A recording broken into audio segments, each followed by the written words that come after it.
Բարև ձեզ հարգելի դիտողներ, YouTube-յանի Մալիքի եթերում զրուցելու եմ Արցախի ազգային ժողովի падգամավոր քաղաքական գործիչ Արամայիս Աղաբեկյանի հետ ցանկության դեպքում կարող եք բաժանորդագրվել YouTube-յանի Մալիկին։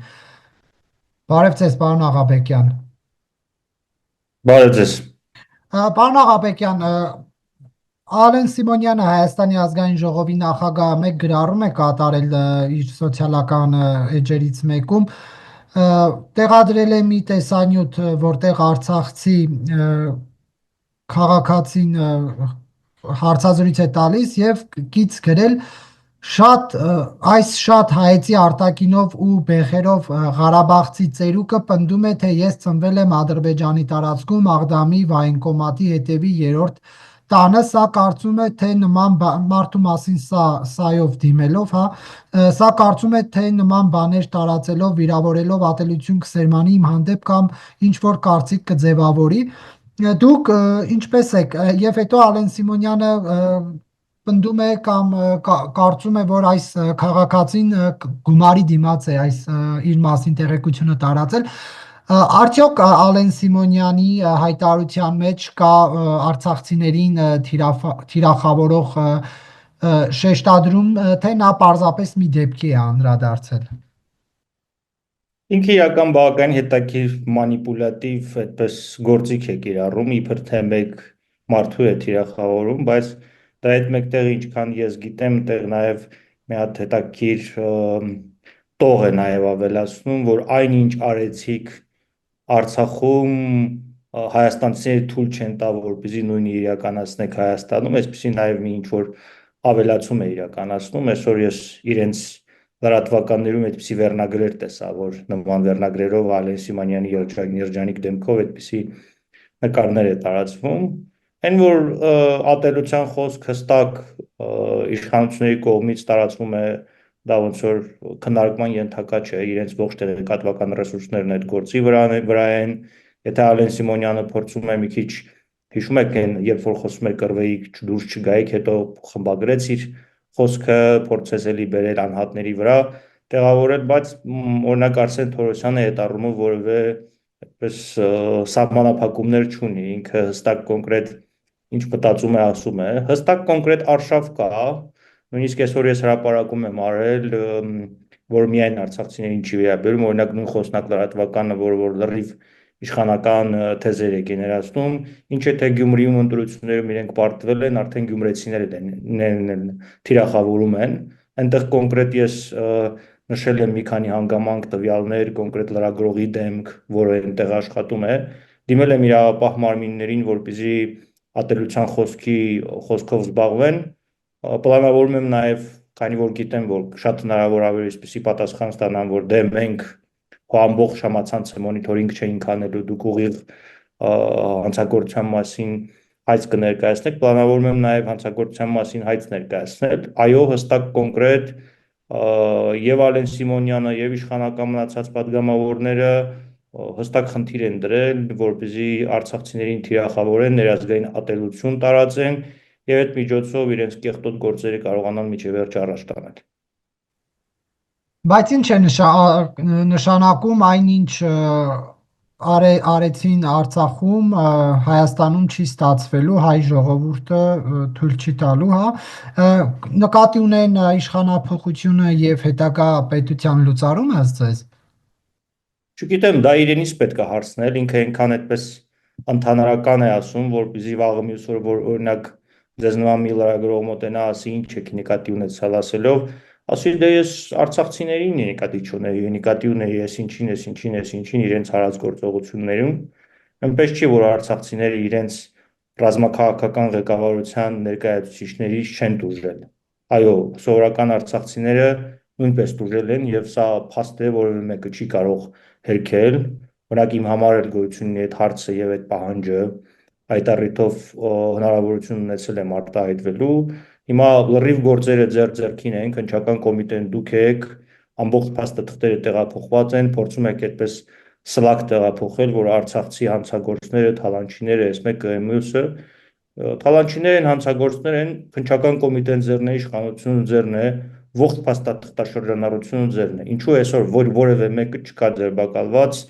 որևէ մեկի վրա քրեական գործ չկա հարուցված, որը ընթացքավորված է, չկա, որտեվ կացին վերկացնի վիճակով պահում են իրենց համար դա բավականին լավ այդպես հնարավորություն է մի քանի հոգու անձնավորելով ողջ արցախցիներին թիրախավորել, ընդ որում դա օգտագործելով նաև տեղեկատվական հնարք, որ երբ որ իրանց հարցնեն ասեն, ես ինչ, արցախցիներին եք թիրախավորում, չէ, արցախցիներին չենք թիրախավորում, կոնկրետ մի քանի հոգի ենք թիրախավորում, այսպես խաղացնում են։ Բայց այն ինչ տեղի ունեցավ Արցախում, հա, ես նկատի ունեմ իշխանափոխությունը, պետության լուծարումը, դուք նման վտանգ տեսնում եք Հայաստանի դեպքում։ Տեսեք, Արցախում տեղի ունեցածի համար առաջին պատասխանատուն եւ մեղավորը իրենք են։ Արցախի իշխանությունները որպես այդպեսին իրենք առանձին որոշումներ կայացնելու տեսանկյունից եթե ունեցել են 0.1, 0.2 ազդեցություն, են մնացած 99%-ի ազդեցությունը իրենցն է, որովհետև նույն Պրահայի գործընթացով, երբ որ բացահայտ կանգնեցին, ասեցին, որ Հայաստանի Հանրապետությունը նույնպես Լեռնային Ղարաբաղը ճանաչում է Ադրբեջանի մաս, միջ այդ Ռուսաստանն էր ճանաչել, Ադրբեջանն էր ընդունում, խոսքը եռակող փաստաթղթի գոյության մասին էր։ Հայաստանի պետությունը նույնպես ճանաչեց Ադրբեջանի մաս, 8-ամսյա բլոկադայից հետո տեղի ունեցավ այն իշխանափոխությունը, որի շահառուն նույնպես իրենք էին, ես այդ մասին արտահայտվել եմ, անգամ շատ այդպես նեղ խոսակցություններ իմ եւ Արայիկ Հարությունյանի, եթե հիշում եք, մեջ բերել եմ հանձինս զանգի, այնի, որ իրենք նույնպես տեղյակ էին ողջ process-ներին, որևէ կերպ չէին խանգարում, ավելին հետաքրքրված էին, թե երբ պիտի վերջապես Շախրամանյանը նախագահ դառնա, հիմա այսպես ձեռքերը լվանում են մի կողմ են քաշում, ախր նույնիսկ այդպես ծիծաղելի բան է դառնում, ասում Արցախը լուծարել եք, դրա համար մենք արցախցիների իրավունքները չենք պաշտպանում, մի կողմից ասում են մենք Արցախը չենք ճանաչում, գոյություն չունի, մեկ էլ ասում են, որ բանը Արցախը լուծարելու փաստաթուղթը ճանաչում ենք։ Իրանք էլ հստակ հասկանալով, որ այդ նախագահի կողմից ստորագրված փաստաթուղթը որևէ դեր արժեք եւ նշանակություն չունի։ Ընդ որում այդ լուծարման փաստաթուղթը ստորագրվել է այն ժամանակ, երբ որ արդեն ագրեսիան տեղի էր ունեցել։ Այսինքն անվտանգության եւ իրավունքների խնդիրը եթե լուծված լիներ, այդ ագրեսիան տեղի չէր ունենալ։ Ռազմական գործողությունների ընթացքում էլ դուք եք հիշում, որ ասել են, որ Հայաստանի Հանրապետության սահմաններում ամեն ինչ լավ է, ոչ մի բան չկա, իր ընթացքով է, այն հայկական մյուս հատվածի հետ ինչ կատարվում է մեր գործը չի։ Հիմա այդ մնացած այդ ամեն ինչ որ մեջբերում են ընդամենը մեկ խնդիր է լուծում, որպեսզի ներազգային ատելության ֆոնի վրա կարողանան մարդկանց արդար պահանջը այդպես խլացնել։ Ալիևն է հայտարարություն տարածել, նշել է, որ քանի դեռ Հայաստանը չի հրաժարվել տարածքային պահանջներից, պատերազմի վտանգը պահպանվելու է եւ նա այս պնդումը անում է սահմանին տեղի ունեցող այդ կրակոցների ֆոնին։ Այստեղ այս հայտարարության ենթատեքստում ինչ է թաքնված։ Տեսեք, ուզում եմ ժամանակը հետ տանք, գնանք այն ժամանակ, երբ որ Փաշինյանը եւ Ալիևը նույն հռետորաբանությունը օգտագործում էին ասելով, որ Հայաստանը թող ուղիղ ասի, երբ որ խոսում է Ադրբեջանի տարածքային ամբողջականության մասին, թող ուղիղ ասի, թե Ադրբեջանի տարածքային ամբողջականություն ասելով ինչ է հասկանում, այդ դեպքում մենք կընկալենք, որ Հայաստան տարածքային պահանջ չունի եւ կնստենք բանակցությունների ու խաղաղության կգնանք։ Փաշինյան դուրս եկավ ազգային ժողովում ասաց, որ գոյություն ունի միջազգային կոնսենսուս, եթե մենք նշաձող ենք իջեցնում, ապա միջազգային հանրությունը մեզ պաշտպանում է, այնուհետև եղավ այդ 29743-ի պատմությունը, որ ինքը ասեց, որ Հայաստանը այսքան է, Ադրբեջանը այսքան, բայց ադրբեջանական կողմը այդպես էլ միջև այսօր Հայաստանի Հանրապետության տարածք թվերով երբևիցե չի ասել, նույնիսկ արտաքին գործերի նախարարի մակարդակով չի ասել։ Հիմա ադրբեջանական կողմը էլի բարձրացնում է, հասկանալի է ինչի նկատի ունի։ Նկատի ունի համանդրության մեջ փոփոխություններ անցկացնելը, պնդելով, որ Հայաստանի համանդրությունը իրենից տարածքային պահանջ է ներկայացնում։ Այն պարագային, որ Ադրբեջանի համանդրությունը անգամ տարածքային պահանջներ է ներկայացնում ներկայիս Ռուսաստանին, որտեղ ինքը հղում է անում, որ առաջի հանրապետության այդպես իրավահաջորդն է։ Իհարկե, եթե տեսնում է, մենք էլ լինենք նույն այդպես օրակարգով կշարժվենք, եթե տեսնես, որ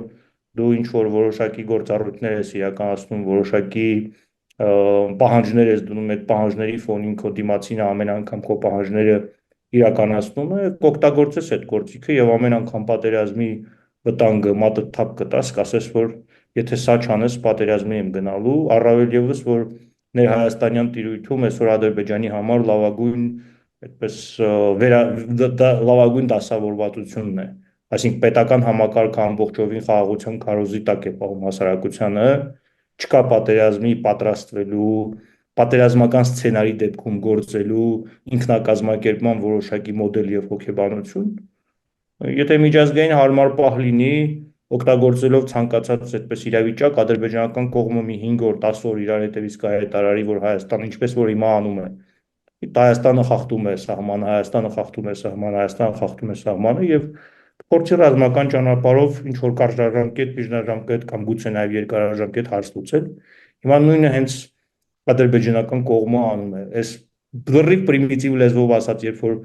մեկին այսպես մատով կպնես, տեսնես որտեղ նա ցավացնում, տեսնում ես, որ ցավացնելով ինչ որ հարց ես կարողանում լուծել, օգտագործելու ես այդ գործիքը եւ բնական է, որ ադրբեջանական կողմը այդ գործիքը մշտապես օգտագործում է։ Կարծում եք, որ այս փուլում սահմանին իրավիճակը կլարվի, թե ոչ։ Տեսեք, չի կարելի բացառել, որ սահմանում իրավիճակը այդպես չի կարող լարվել։ Իհարկե կարող է լարվել։ Ամբողջ խնդիրը կայանում է նրանում, թե այսպես ասենք, Հայաստանի Հանրապետության ներկային անվտանգային համակարգը չի որոշում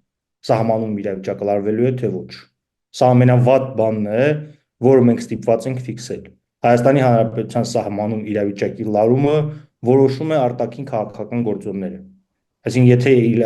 ադրբեջանական կողմը պատկերացրեց, որ օրինակ եմ ասում, ինքը գնալու է Հայաստանի դեմ ագրեսիայի եւ մարսելու է, օրինակ, ուժով միջանցք ապացելու եւ որևէ կերպ աշխարհակաղակական որևէ կենտրոն իր վրա բացի հայտարարություններից, ձևական հայտարարություններից որևէ լուրջ ճնշում չի գործադրելու, ինչու չպիտի գնա։ Ինչու չպիտի գնա փաստի առաջ կանգնեցնի Հայաստանի Հանրապետության։ Ես այս մասին բազմաթիվ անգամներ խոսել եմ։ Ամբողջ խնդիրը կան միջև այս պահը ինքը չի գնացել մենակ այն պատճառով, որ օգտագործել է մեկ այլ մարտավարություն, ուժի սպառնալիքի այդպես գործոնը թափահարել է Հայաստանի իշխանություններից ստացել իր ուզածը, սպառնալիքի գործոնը թափահարել է ստացել։ Հիմա եթե արտաքին քաղաքական այնպիսի միջավայր ստեղծվի, օրինակ, չգիտեմ, այսօր Իրան-Միացյալ Նահանգների հարաբերությունները որոշակի սրվել են եւ օրինակ լավ առիթ կարող է լինել Ադրբեջանի համար նման իրավիճակ կյանքի կոչել եւ իրականացնել, եթե Իրանը եւ Իսրայելը օրինակ ռազմական գործողությունների տակ փուլ մտնեն։ Այդ դեպքում Հայաստանի համար այս պահին բնական դաշնակից եւ այդ ռազմական գործողություններով շահագրգռված Իրանը ստիպված պետք է լինի երկու ճակատով ռազմական գործողություններ մղել, իսկ սա իհարկե Ադրբեջանի համար կարող է լավ շանս եւ հնարավորություններ լինել։ Այն որ արևմտյան աշխարհը հանձինս Տրամպի այսօր հայտարարում է, որ Էրդողանի նման լավ տղա չկա, Էրդողանը իմ ամենամոտիկ հարազատն ու ընկերն է, սա էլ պետք է ազդակ լինի մեր համար, որ արևմուտք եւ թուրքական աշխարհ որոշակի պայմանավորվածություններ կան եւ այդ որոշակի պայմանավորվածությունները նույնպես կարող են հետևանքներ ունենալ։ Այսօր օրինակ ես նայեցի, որ Իլհամ Ալիևը բավականին այդպես հակառուսական հայտարարություններ է արել ուկրաինական ճակատի վերաբերյալ, ռուսական, ադրբեջանական ռուսալեզու տեղեկատվական աղբյուրները այս վերջի շրջանում լրջագույն այդպես հակառուսական որոշակի հռետորաբանություն են օգտագործում։ Սրանք բոլորը միասին իրար հետ փաթաթած կարող են նշանակել, որ Ադրբեջանը հնարավոր է էլի այդպես լավ պահ բռնցնի, ինչպես օրինակ 20 թվականին է շատ լավ պահ բռնցրել Միացյալ Նահանգներում ընտրություններ, ռուսական կողմի հետ պայմանավորվածություններ եւ տեղում գետնի վրա իրացնել Իրանի չեզոք դիրք, որտեղ Իրանը այն ժամանակ հանդես եկավ Ղարաբաղի հարցում, որ ես որևէ բանի չեմ խառնում, Ադրբեջանը իր տարածքային հարցերը լուծում է, եթե հիշում եք օրինակ Վրաստանը ցույց տվեց, որպեսզի մատակարարումներ տեղի ունենան, այսինքն բավականին դրական արտաքին միջավայր կար, ինքը գնաց այդ գործողություններին։ Եթե հիմա էլ այդ դրական միջավայրը տեսնի, որ կա եւ մարսելու է, ինչու ոչ, կգնա, այո։ Պարոն Աղաբեկյան, արցախցիները բողոքի ակցիաներ են իրականացնում, պահանջելով արժանապատիվ սոցիալական աջակցություն Հայաստանի կառավարությունից։ 50+10-ի այլընտրանքը իսկապես արտագաղթն է Հայաստանից։ Տեսեք, միանշանակ պետք չէ պնդել, որ 50+10-ի այլընտրանքը արտագաղթն է, բայց այն, որ 50+10-ի դադարեցումը բերելու է արտագաղթի որոշակի Ներողություն, տեմպի, 40+10-ի 40+10, այո, ես էլ կրկնեցի, 40+10-ի այդպես ծրագրի դադարեցումը բերելու է արտագաղթի տեմպերի մեծացման, դա միանշանակ այդպես է։ Փաստորեն 40+10 ծրագիրը կար, բայց որ 15,000 արցախցի լքել է Հայաստանի Հանրապետությունը։ Սրա պատճառը այնքան 40+10-ը չէր, որքան այդ բնակարանային ծրագրի այդպես շահերին, կարիքներին բավարար չլինելը։ Օրինակ այդպես մի քանի չափորոշիչ ասեմ, որպեսզի ձեր համար պարզ լինի, բնակարանի սեփականատեր կարող է դառնալ 10 տարի այնտեղ ապրելուց հետո։ Ընդ որում չափահաս մարդիկ, ովքեր որ ընդեղ են։ Բանկերը նման պարագայում, երբ որ այդ մարդկանց սեփականությունը չի հանդիսանում, չեն ուզում հիպոթեք տալ։ Բացի դրանից Արցախի ժողովրդի մեծամասնությունը 20 թվականից հետո, երբ որ խոսք է գնացել, որ վերցրած այդ բանկային պարտավորվածությունները պետքա ջրվի, մեծ մասը հայտնվել են սև ցուցակներում եւ որևէ բանկային այդպես գործառույթներ չեն կարողանում իրականացնել։ Հիմա 4 հոգուց բաղկացած ընտանիքը պատկերացրեք, որ 12 միլիոն դրամ փող պետքա այդ ծրագրով վերցնի առանց հիպոթեկի հնարավորության 10 տարի էլ սեփականություն չունենալու իրավունքով, որ այդ բանը իրենը չի։ Մարդիկ դնում են հաշվարկ են անում, տեսնում են, որ իրենց ձեռնտու չի, ասում են լավ է, ես գնամ դրսում փորձեմ ինչ որ մի գործ անեմ, իր ճերկից դուրս գամ։ 40+10-ն ու դրա հետ մեկտեղ բնակապահովման ծրագիրը սրանք միասին պետք է դիտարկել։ Ժամանակին իրեն շատ խելացի առաջարկ ա եղել, ընդ որում լուծումն էլ հետը, բայց այդ դրանք իրենք այդ լուծմանը չեն գնացել։ Առաջարկվել է, որ ոչ թե 40+10 ծրագիրը այդպես հավերժ տալ, այլ քաղաքային բնակչությանը տեղավորել քաղաքային միջավայրում, գյուղական բնակչությանը գյուղական միջավայրում այն պայմանով, որ լինելու է համակեցություն եւ լինելու է այդպես կոմպակտ բնակություն։ Կոմպակտ բնակությունը ցույց կտա հնարավորություն կտար եւ մշակութային ինքնությունը պահպանելու եւ հետագայում միջազգային արենայում վերադարձի հարցի վերաբերյալ որպես այդպես Հայաստանի համար բավականին ուժեղ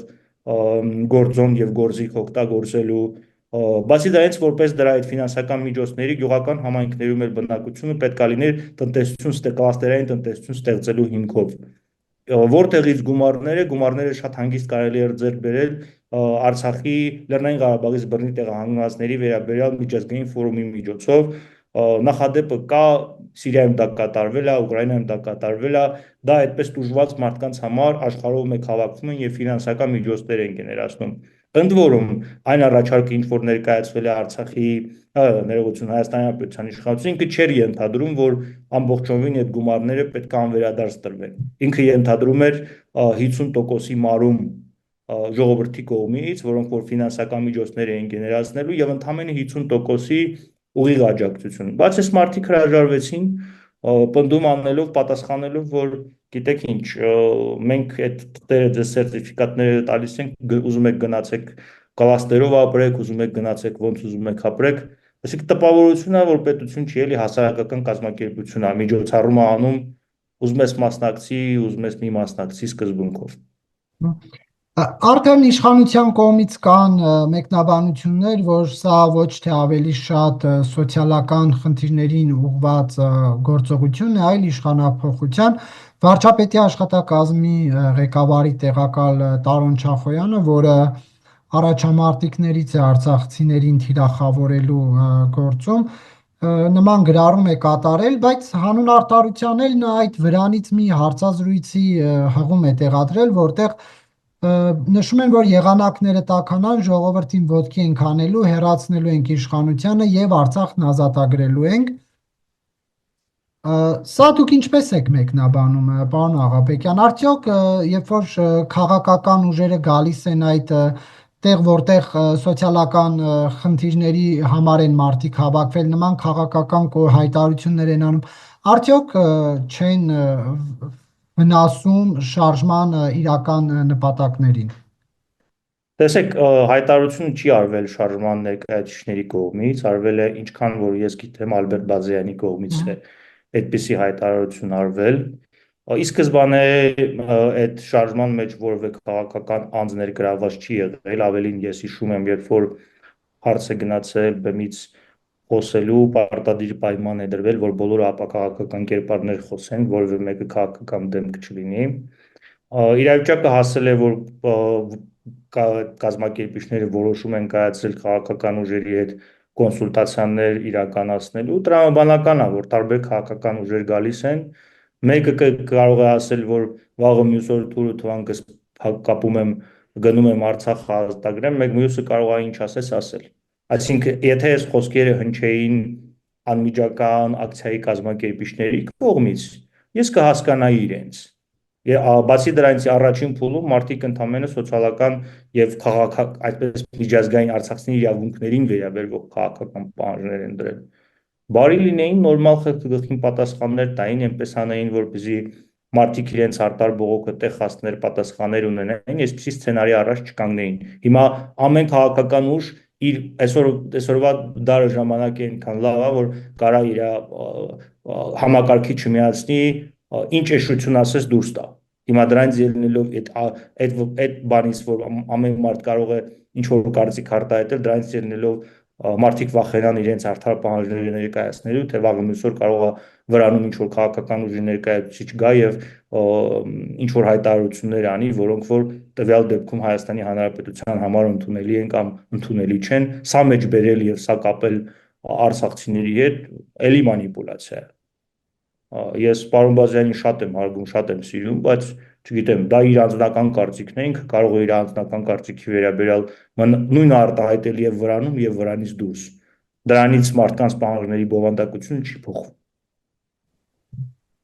Եվ ըստ ձեզ ինչու իշխանությունը չի շարունակում այս աջակցության ծրագիրը միջև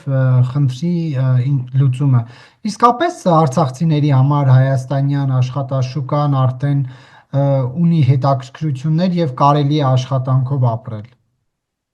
Տեսեք, այստեղ ախրելի է մանիպուլյացիա են անում։ Աշխատանքով ապրում են այն մարդիկ, ովքեր որ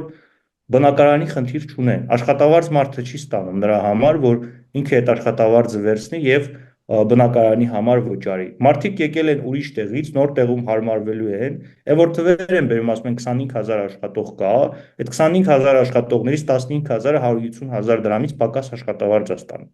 Հասկանալի է, չէ՞, որակավորման խնդիր կա, նոր տեղում հարմարվելու խնդիր կա։ Այդ 40+10-ը որ տալիս են բնակապահովումը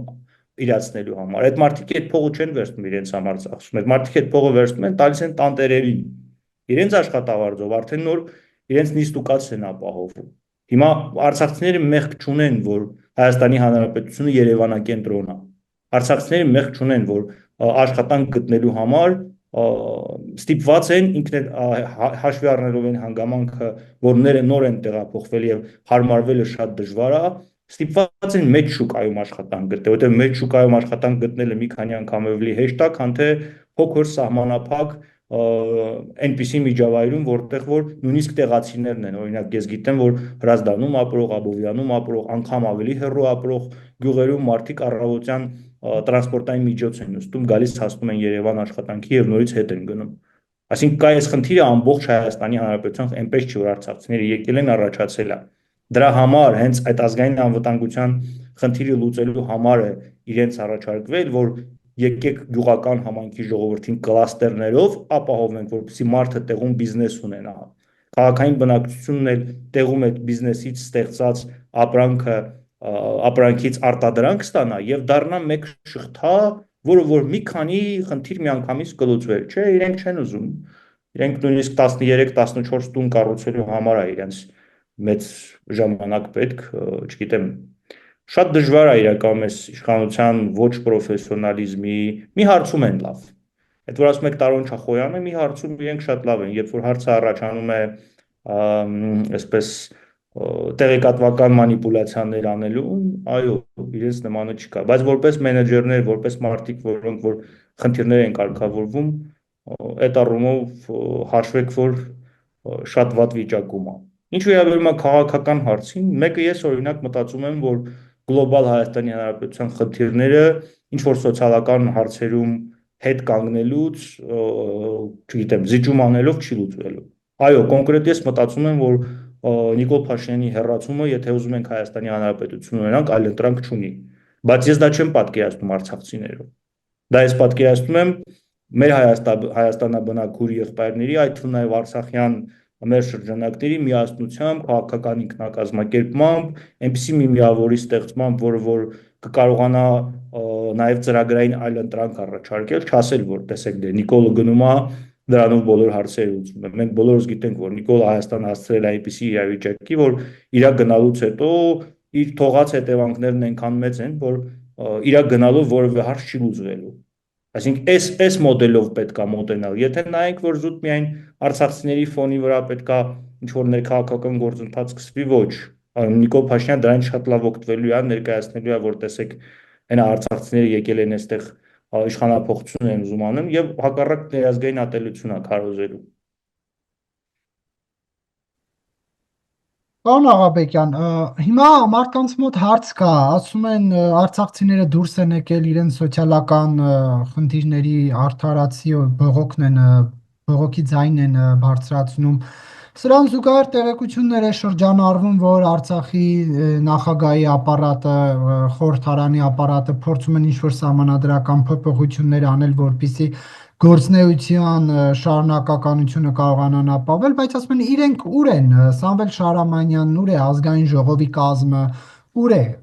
նրանք ովքեր Հայաստանում են, հա, նկատի ունեմ ազգային ժողովից, նախագահը հասկանալի է։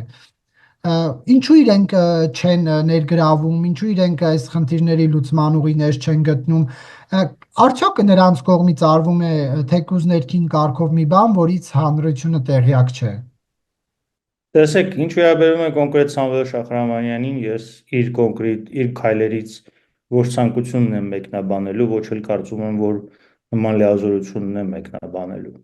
Խնդիրը այստեղ ինստիտուցիոնալ է, երբ որ հարցը գնում է համադրական փոփոխություններին, այդ համադրական փոփոխությունները պետք է խնդիր լուծեն, որպեսզի նախագահի ինստիտուտ եւ ազգային ժողովի ինստիտուտ շարունակի մնալ, որը որ օրինակ ժամանակին շատ ադրբեջանական կողմը աչքի լույսի պես դե իրենք հասկանալի է, պետություն չեն ունեցել, այնտեղ ունեցել են վարչակազմի ղեկավարներ, ունեցել են քաղաքապետեր եւ այլ, իրենք օրինակ աչքի նույնիսկ ազգային ժողովի падգամավոր են ունեցել Լեռնային Ղարաբաղից, այն դեպքում երբ որ Լեռնային Ղարաբաղի այդ թվում նաեւ մնացած շրջանների վրա որևէ վերահսկողություն չեն ունեցել։ Այստեղ խնդիրը այն է, որ ինստիտուտները պետքա պահպանվեն։ Եթե իմ կարծիք եք հարցնում ոնց պետքա ճիշտը լիներ, ես առաջարկ արել եմ ժամանակին, որ ժողովուրդ բերեք on-line քվեարկության ինստիտուտով սա անենք։ Այսօրվա ժամանակից տեղեկատվական եւ տեխնիկական ռեսուրսները հնարավորություն տալիս են այդպիսի on-line քվեարկություն կազմակերպելու, որը որ այդպես որոշակիորեն լեգիտիմություն ունեցող նոր իշխանություն կձևավորեր եւ այդ նոր իշխանության թեկուզ մի քիչ աճ, մի քիչ ձախ, մի քիչ ոչ այդքան լեգիտիմ իշխանություն կլիներ անձինս նրա որ էլեկտրոնային է եղել քվեարկությունը, բայց միևնույն է, սա 1000 անգամ ավելի լեգիտիմ իշխանություն կլիներ, քան թե այն ինչ որ հիմա նախատեսվում է անել համադրական փոփոխություններով, այնպես անել, որ շարունակականությունը ապահովվի։ Որտեղ են, որտեղ չեն, իրենք ինչու այդպես ակտիվ գործունեություն չեն ծավալում կամ ակտիվանում են, երբ որ խոսքը վերաբերվում է միայն իրենց անձնական շահերին, ես կցանկանայի, որ իրենք անհատապես պատասխանեն։ Այստեղ ես անհատների խնդիր չեմ դնում։ Իմ խնդիրը ապագային ուղղված է, որ վաղը մյուս օր աշխարհակաղակական այլ դասավորություն կարող է լինել եւ այդ եւ Հայաստանը հնարավոր է, որ կարողանա դուրս գա այս կեղտից, ինչի մեջ ինքը հայտնվել է, որպեսզի ձեռի տակ ունենա այն անհրաժեշտ գործիքակազմը իր արդար պահանջները ձևակերպելու եւ այդ արդար պահանջները իրացնելու նաեւ իրավաբանորեն սահմանված գործիքներ ունենա։ Թե չէ մնացած առումներով ես էլ դուք եք հասկանում եք, որ այսօր Արցախի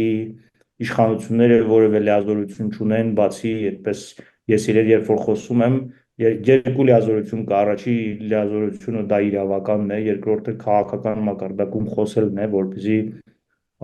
գոնե արցախցիները իմանան, որ քաղաքական մակարդակում ներկայացություն ունեն։ Դե չգիտեմ, մարդիկ իրենք են իրենց որոշումները կայացնում, ես անձամբ անմիջապես տեղահանությունից հետո իմ քաղաքական ակտիվությունը որևէ կերպ չեմ իջեցրել, դեռ մի բան էլ ավելացրել եմ, ամեն կերպ փորձել եմ, երբ որ եղել է կոնկրետ քաղաքական հատված արցախցիների շահերը պաշտպանելու լինել առաջամարտիկը, մնացածները ամեն մեկ իր խղճի առաջ չէ պատասխանատու, չգիտեմ, թող իրենք իրենց այդ հարցը տան, պատասխանեն եւ շարժվեն առաջ։ Չէ, պարզապես հիմա հարց է առաջանում, եթե նա որևէ գործունեություն չի ծավալում, որևէ իրավիճակի հետ կապված դիրքորոշում չի հայտնում, այդ լիազորությունը ինչի համար է նրան պետք, ինչ է անելու ինքը։ Խնդիրը նրա մեջ է, որ շարունակականություն, երբ որ ասում ենք, չի նշանակում, որ այդ նույն մարդը պիտի ընտրվի։ Այսինքն, երբ որ խոսում է այդպիսի մանիպուլյացիա տեղեկատվական ռեսուրսներով գնաց, խոսքը հենց էր խոսեցին շարունակականության մասին, շարունակականություն ինստիտուտի գոյության շարունակականության մասին է խոսքը։ Այսինքն նույն ազգային ժողովի կազմով, երբ որ լրանում է Սամվել Շահրամանյանի ժամանակը, շատ հանգիստ այդ նույն ազգային ժողովը կարող է առաջադրել մեկ այլ թեկնածուի, քվեարկել նրա օգտին, որը օրինակ թող ավելի քաղաքական, ավելի մեծ ակտիվություն ցուցաբերի։ Այստեղ հարցը ուրիշ հարթության մեջ է։ Իրենք եթե ակտիվ չեն, դա չի նշանակում, որ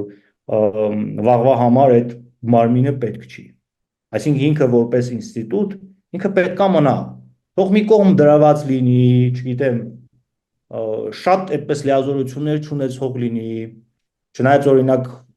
փաստով խոսենք, նույն ադրբեջանական կողմն ինչ է անում, արևմտյան Ադրբեջան կոչված այդպես կեղծիքին հեռուստատեսությունով է ապահովում, միջազգային կառույցների հետ կապերով է ապահովում, տանում է իր դիվանագիտական կորպուսի հետ հանդիպումների, փորձում է միջազգային դաշտում այդպես հաստատել եւ դեր եւ նշանակություն տալ։ Այն դեպքում, երբ որ Հայաստանի Հանրապետության իշխանությունները են, որ այդպես յուրաքանչյուր հնարավոր եւ անհնար միջոցներով Արցախի ներկայացության վրա թիրախներ են դնում եւ փորձում են ամեն կերպ խեղդել այդ ներկայացության գործիչներին։ Ես երբ որ տեղանությունը տեղի ունեցել, իրենց դա զգուշացրել եմ, ասել եմ, այսօրվա ձեր լռությունը վաղը մյուս օր բերելու է նրան, երբ որ սկսեն անձնական ձեր հետևներից ընկնել եւ փորձել կոնկրետ ձեր հարցերը լուծել, եւ դուրս գաք ազգին ասեք, վայ, Արցախի հարցը էս մեկը է մյուսը, որովհետեւ մեկը ձեզ չի հավատալու, որովհետեւ ասելու է, որ հենց եկավ ձեր անձնական հարցը, նոր սկսեցիք խոսել եւ այս հարցադրումը լրիվությամբ ազնիվ է լինելու։ Դրա համար եմ ասում, իրենք անհատապես իրենց խղճի առաջ պետքա պատասխան տան։ Արդյոք այդ լռությունը իրենք ճիշտ են համարում, որ այդպես լուր ու մունջնստում են, վախենալով, որ Նիկոլ Փաշինյան կարող է պատժել, եթե իրենք ձեն հանեն։ Այսինքն, եթե խոսեն Նիկոլ Փաշինյանը կպատժի նրանց։ Դե փաստորեն այդպես է, էլի, բա ինչի չեն խոսում այդ բaragայում։ Օրինակ հարցադրում ա եղել, երբ որ անմիջապես տեղանությունից հետո ես բարձրացրել եմ, որ եղբայր փաստաթուղթի հրապարակում ա եղել տեղեկատվական շտաբով, այդ փաստաթղթի հրապարակման բaragայում, եթե հունվարի 1-ին պիտի այդ փաստաթուղթը ուժի մեջ մտնի, 2 ամիս ժամանակ ունես Հայաստանի Հանրապետություն չեղարկիր եւ հրապարակիր այդ փաստաթուղթը, որ վաղը մյուս օր տեղեկատվական առումով քո դեմ չօգտագործեն։ Չի արվել, հիմա Հայաստանի իշխանությունները ուղիղ թիրախավորում է անում, հայտարարություն են տալիս, որ բա գիտեք, այդպիսի չեղարկման փաստաթուղթ եղել է, բայց մենք այն չենք հրապարակել։ Այսինքն ոնց է էլի։ Բայց այս վերջում էլ մի հատ ուրիշ թեզ նետվեց հրապարակ, այն որ դա ընդհանրապես չի եղել, դրա մասին զուտ հայտարարություն է եղել, այսինքն չի եղել հրամանագիր, հրամանագրի մասին հայտարարություն է եղել։ Չեղած բան ասում էին ինչպես հրապարակեին։ Դե հիմա իրենք են տեղեկատվական շտաբով, Արցախի տեղեկատվական շտաբով վերջի հայտարարության բովանդակությունն եմ ես ասում, որ բա գիտեք, երբ որ այստեղ եկել ենք, այստեղ գալուց հետո չեղարկել ենք, բայց ինչ պատճառներից ելնելով չենք հրապարակել։ Այն մյուսն էլ, այո, իրենք ճիշտ են ասում, փաստաթղթի հրապարակում չի եղել։ Տեղեկատվական շտաբով, տեղեկատվական շտաբի էջով եղել է կետերի հրապարակում, որ այսպիսի փաստաթուղթ ա եղել, այս փաստաթղթի մեջ հետեւյալ կետերն ա եղել։ Լրատվականներով բոլորով այս բաները տեղադրած ա եղել, այնպես չի, որ տեղադրված չի եղել։ Խնդիրը ինչի մեջ ա կայանում, որ պահանջը ոչ թե պետքա դրվեր, որ վայ գիտես հրամանագրի չեղարկման փաստաթուղթ հրապարակիր, երբ որ ես պահանջում եի։ Ես ասում եմ ինչ ֆորմատով, տեղեկատվական ինչ գործիքով եւ ինչ բովանդակությամբ եղել է, հրամանագրի մասին նյուզը, տեղեկատվությունը, նույն ֆորմատով էլ պետք է լիներ չեղարկման մասին հայտարարությունը, բայց չի եղել։ Հիմա այսօր եկել ենք մի իրականության, որ Հայաստանի Հանրապետության իշխանությունը դեմ է տալիս իրենց, ասում է, վայ, գիտեք, մենք չեղարկել ենք, բայց չենք հրապարակել։ Դա նույնիսկ այդպես քաղաքագիտական տեսանկյունից էլ լուրջ չի է։ Բայց դա նաև Հայաստանի արտգործնախարարությունն է օգտագործում, ասում է դուք արդեն չեղարկե հրամանագիր ունեք, որ պետություն եք լուծարել։ Մենք էլ ինչպես Ադրբեջանի հետ շարունակենք Արցախահայերի վերադարձ, ինչ որ կարգավիճակով նրանց այնտեղ ապրել։ Տեսեք, այստեղ հարց է առաջանում։ Իրականում ինքը Հայաստանի Հանրապետության արտաքին գործերի նախարարության հայտարարությունը իրավաբանորեն զրո արժեք ունեցող հայտարարություն է, որովհետև անվտանգային երաշխիքների եւ Արցախի ժողովրդի իրավունքների պաշտպանություն չի կարող պայմանավորված լինել մեկ անձի հրամանագրով։ Նախ Շախրամանյանը ինչպիսի հրամանագիր էր ստորագրած լիներ, այդ հրամանագիրը որևէ արժեք ինքը չի հիմնել Լեռնային Ղարաբաղի Հանրապետությունը, որ ինքը Լեռնային Ղարաբաղի Հանրապետություն լուծարի։ Այդպիսի բան գոյություն չունի։ Եվ Հայաստանի Հանրապետություն պարզապես արտգործնախարարություն պարզապես օգտագործել է այդ քաղաքական լավ առիթը, որպեսզի իր ձեռքերը լվանա։ Իրենք էլ դա գիտեն, որ թե ինչ է իրենից ներկայացնում եւ ինչպես են դա օգտագործել։ Խնդիրը այստեղ, երբ որ ես ձևակերպում եմ, ուրիշ է, որ երբ որ դու գիտես, որ ինչպիսի քաղաքական միավորի հետ գործ ունես, դու պետք է քո այդպես քաղաքական քայլերը հստակ հասկանաս, որ եթե այսօր քեզ կանգնում ասում են, որ մի գնա դրան, պարտադրում են քեզ, որ մի գնա դրան, մի խոսի, լռի քաղաքական հայտարարություններ մի արա, այդ նույն մարդիկ վաղը այսօր քեզ մեղադրելու են, որ ինչու քաղաքական հայտարարություն չարեցիր։ Օրինակ, դրա վառ օրինակը եղել է, երբ որ Ռուսաստանը առավոտից իրիկուն Հայաստանին այդպես ամեն կերպ ճնշում էր, որ հանկարծ Լեռնային Ղարաբաղի Հանրապետության անկախությունը չճանաչես, որովհետև բանակցային գործընթաց է գնում S1M-յուս 94 թվականին ստիպեց կադրերը կան, որտեղ որ հստակ Ռուսաստանը ճնշում է գործում, որ խաղաղություն ստորագրեք եւ ստորագրեք այն պայմաններով, ինչ որ ես եմ ասում։ Հետո Ռուսաստանի նախագահը դուրս է գալիս, ասում է. «Դե հը չճանաչես Լեռնային Ղարաբաղի անկախությունը, մենք էլ ինչ անենք, դե փաստորեն ինքը Ադրբեջանի կազմում»։ Այսինքն սա քաղաքական մի քանի անգամ այդպես գործածված հնարք է, որը հիմա էլ Հայաստանի Հանրապետության իշխանություններն են Արցախի Հանրապետության նկատմամբ կիրառել։ Շնորհակալություն հարցազրույցի համար։ Քեզ եմ շնորհակալ, եղբայր։